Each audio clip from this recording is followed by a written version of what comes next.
ਕੱਲ ਵੀਕਐਂਡ ਦੇ ਉੱਤੇ ਯੂਐਸ ਤੇ ਦੁਬਾਰਾ ਇੱਕ ਕਥਿਤ ਤੌਰ ਦੇ ਉੱਤੇ ਜਿਹੜੀ ਡਰੱਗ ਬੋਟ ਆ ਉਸ ਉੱਤੇ ਫਿਰ ਸਟ੍ਰਾਈਕ ਕੀਤੀ ਗਈ। ਇਹ ਈਸਟਰਨ ਪੈਸੀਫਿਕ ਓਸ਼ਨ ਦੇ ਵਿੱਚ ਹੋਈ ਆ। ਇਸ ਹਫਤੇ ਦੀ ਕਹਿੰਦੇ ਵੀ ਇਹ ਚੌਥੀ ਸਟ੍ਰਾਈਕ ਸੀਗੀ ਤੇ ਇਸ ਸਟ੍ਰਾਈਕ ਦੇ ਵਿੱਚ, ਇਸ ਹਮਲੇ ਦੇ ਵਿੱਚ 3 ਜਾਣੇ ਜਿਹੜੇ ਇਹ ਕਥਿਤ ਡਰੱਗ ਬੋਟ ਆ ਉਸ ਦੇ ਵਿੱਚ ਮਾਰੇ ਗਏ ਹੈਗੇ ਆ। ਸੋ ਫਾਰ ਜੇ ਦੇਖਿਆ ਜਾਵੇ ਤਾਂ ਹਰਜੋਤ ਸਿੰਘ ਜੀ, ਜੋ ਅਮਰੀਕਾ ਨੇ ਡਰੱਗ ਬੋਟਸ ਕਹਿ ਕੇ ਹਮਲੇ ਕੀਤੇ ਆ, ਉਹਨਾਂ ਦੇ ਵਿੱਚ 200 ਤੋਂ ਵੱਧ ਲੋਕ ਮਾਰੇ ਜਾ ਚੁੱਕੇ ਆ। ਯੂਐਸ ਸਦਰਨ ਕਮਾਂਡ ਨੇ ਇਸ ਸਟ੍ਰਾਈਕ ਦੇ ਬਾਰੇ ਜਾਣਕਾਰੀ ਜਿਹੜੀ ਉਹ ਦਿੱਤੀ ਆ। ਕਹਿੰਦੇ ਵੀ engaged in narco trafficking operations ਦੇ ਵਿੱਚ engage ਕੀਤਾ, ਜਿਨ੍ਹਾਂ ਨੂੰ ਡੈਜ਼ਿਗਨੇਟਿਡ ਟੈਰਰਿਸਟ ਆਰਗੇਨਾਈਜੇਸ਼ਨ ਗਰਦਾਨਿਆ ਹੋਇਆ ਆ। ਇਸ ਐਲੀਗੇਸ਼ਨ ਦਾ ਕੋਈ ਪ੍ਰੂਫ ਉਹਨਾਂ ਨੇ ਨਹੀਂ ਦਿੱਤਾ, ਬਸ ਹੀਅਰਸੇ ਦੇ ਆਧਾਰ ਦੇ ਉੱਤੇ ਉਹ ਕਹਿ ਕੇ ਉਹਨਾਂ ਨੇ ਇਸ ਦੇ ਉੱਤੇ ਹਮਲਾ ਜਿਹੜਾ ਉਹ ਕਰ ਦਿੱਤਾ ਹੈਗਾ ਆ। ਆਲਰੇਡੀ ਜਿਹੜੇ ਲੈਟਿਨ ਮੁਲਕਾਂ ਦੇ ਨਾਲ, ਖਾਸ ਕਰਕੇ ਕੈਰੇਬੀਅਨ ਮੁਲਕਾਂ ਦੇ ਨਾਲ ਇਹਨਾਂ ਦੀ ਇਸ ਗੱਲੋਂ ਕਾਫੀ ਜ਼ਿਆਦਾ ਜਿਹੜੀ ਉਹ ਖੜਕੀ ਪਈ ਆ ਵੀ ਇਹ ਕੀ ਚੱਕਰ ਜਿਹੜਾ ਉਹ ਚੱਲ ਰਿਹਾ ਹੈ ਵੀ ਤੁਸੀਂ ਕਿਸੇ ਵੀ ਬੋਟ ਨੂੰ ਡਰੱਗ ਬੋਟ ਕਹਿ ਕੇ ਉਹਦੇ ਤੇ ਅਟੈਕ ਕਰ ਰਹੇ ਆ। ਤੇ 200 ਤੋਂ ਵੱਧ ਲੋਕ ਜਿਹੜੇ ਹਰਜੋਤ ਸਿੰਘ ਜੀ ਆਲਰੇਡੀ ਮਰ ਚੁੱਕੇ ਆ। ਪਿਛਲੇ ਸਾਲ ਸਤੰਬਰ ਮਹੀਨੇ ਦੇ ਵਿੱਚ ਇਹ ਜਿਹੜੇ ਹਮਲੇ ਆ ਉਹ ਸ਼ੁਰੂ ਕੀਤੇ ਗਏ ਸੀਗੇ। ਟਰੰਪ ਐਡਮਿਨਿਸਟ੍ਰੇਸ਼ਨ ਨੇ ਡਿਕਲੇਅਰ ਕਰ ਦਿੱਤਾ ਸੀ, ਐਲਾਨ ਕੀਤਾ ਸੀਗਾ ਵੀ ਯੂਐਸ ਆਰਮਡ ਕੌਨਫਲਿਕਟ ਦੇ ਵਿੱਚ ਹੈਗਾ ਆ। ਜਿਹੜੇ ਲੈਟਿਨ ਅਮਰੀਕਾ ਡਰੱਗ ਕਾਰਟਲਸ ਆ ਉਹਨਾਂ ਦੇ ਨਾਲ ਕਹਿੰਦੇ ਵੀ ਅਮਰੀਕਨ ਕਮਿਊਨਿਟੀਜ਼ ਦੇ ਵਿੱਚ ਜਿਹੜੇ ਨਸ਼ੀਲੇ ਪਦਾਰਥ ਇਹ ਸਮੁੰਦਰ ਦੇ ਜ਼ਰੀਏ, ਇਹਨਾਂ ਬੋਟਸ ਦੇ ਜ਼ਰੀਏ, ਡਰੱਗ ਬੋਟਸ ਦੇ ਜ਼ਰੀਏ ਲੈ ਕੇ ਆਉਂਦੇ ਆ ਤੇ ਅਸੀਂ ਇਹਨਾਂ ਨੂੰ ਇਸੇ ਤਰੀਕੇ ਦੇ ਨਾਲ ਰੋਕ ਤੇ ਜਿਹੜੇ ਉਹ ਰਵਾਂਗੇ।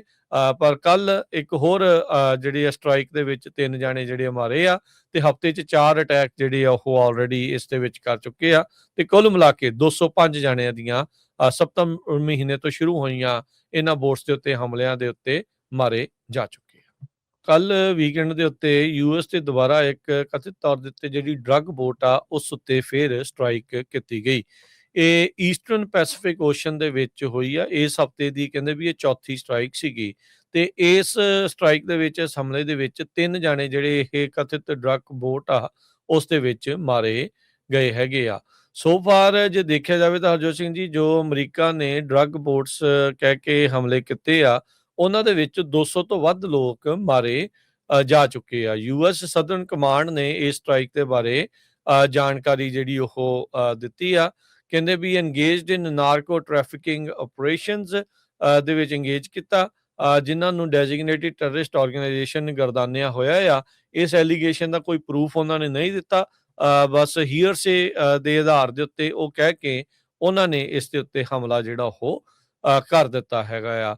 ਆਲਰੇਡੀ ਜਿਹੜੇ ਲੈਟਿਨ ਮੁਲਕਾਂ ਦੇ ਨਾਲ, ਖਾਸ ਕਰਕੇ ਕੈਰੇਬੀਅਨ ਮੁਲਕਾਂ ਦੇ ਨਾਲ ਇਹਨਾਂ ਦੀ ਇਸ ਗੱਲੋਂ ਕਾਫੀ ਜ਼ਿਆਦਾ ਜਿਹੜੀ ਉਹ ਖੜਕੀ ਪਈ ਆ ਵੀ ਇਹ ਕੀ ਚੱਕਰ ਜਿਹੜਾ ਉਹ ਚੱਲ ਰਿਹਾ ਹੈ ਵੀ ਤੁਸੀਂ ਕਿਸੇ ਵੀ ਬੋਟ ਨੂੰ ਡਰੱਗ ਬੋਟ ਕਹਿ ਕੇ ਉਹਦੇ ਤੇ ਅਟੈਕ ਕਰ ਰਹੇ ਆ ਤੇ 200 ਤੋਂ ਵੱਧ ਲੋਕ ਜਿਹੜੇ ਹਰਜੋਤ ਸਿੰਘ ਜੀ ਆਲਰੇਡੀ ਮਰ ਚੁੱਕੇ ਆ। ਪਿਛਲੇ ਸਾਲ ਸਤੰਬਰ ਮਹੀਨੇ ਦੇ ਵਿੱਚ ਇਹ ਜਿਹੜੇ ਹਮਲੇ ਆ ਉਹ ਸ਼ੁਰੂ ਕੀਤੇ ਗਏ ਸੀਗੇ। ਟਰੰਪ ਐਡਮਿਨਿਸਟ੍ਰੇਸ਼ਨ ਨੇ ਡਿਕਲੇਅਰ ਕਰ ਦਿੱਤਾ ਸੀ, ਐਲਾਨ ਕੀਤਾ ਸੀਗਾ ਵੀ ਯੂਐਸ ਆਰਮਡ ਕੌਨਫਲਿਕਟ ਦੇ ਵਿੱਚ ਹੈਗਾ ਆ।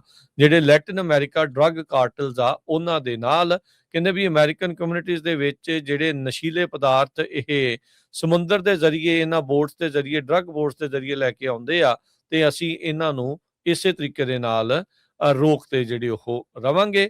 ਪਰ ਕੱਲ ਇੱਕ ਹੋਰ ਜਿਹੜੀ ਸਟ੍ਰਾਈਕ ਦੇ ਵਿੱਚ 3 ਜਾਣੇ ਜਿਹੜੇ ਮਾਰੇ ਆ ਤੇ ਹਫਤੇ 'ਚ 4 ਅਟੈਕ ਜਿਹੜੇ ਆ ਉਹ ਆਲਰੇਡੀ ਇਸ ਦੇ ਵਿੱਚ ਕਰ ਚੁੱਕੇ ਆ ਤੇ ਕੁੱਲ ਮਿਲਾ ਕੇ 205 ਜਾਣਿਆਂ ਦੀਆਂ ਸਤੰਬਰ ਮਹੀਨੇ ਤੋਂ ਸ਼ੁਰੂ ਹੋਈਆਂ ਇਹਨਾਂ ਬੋਟਸ ਦੇ ਉੱਤੇ ਹਮਲਿਆਂ ਦੇ ਉੱਤੇ ਮਾਰੇ ਜਾ ਚੁੱਕੇ।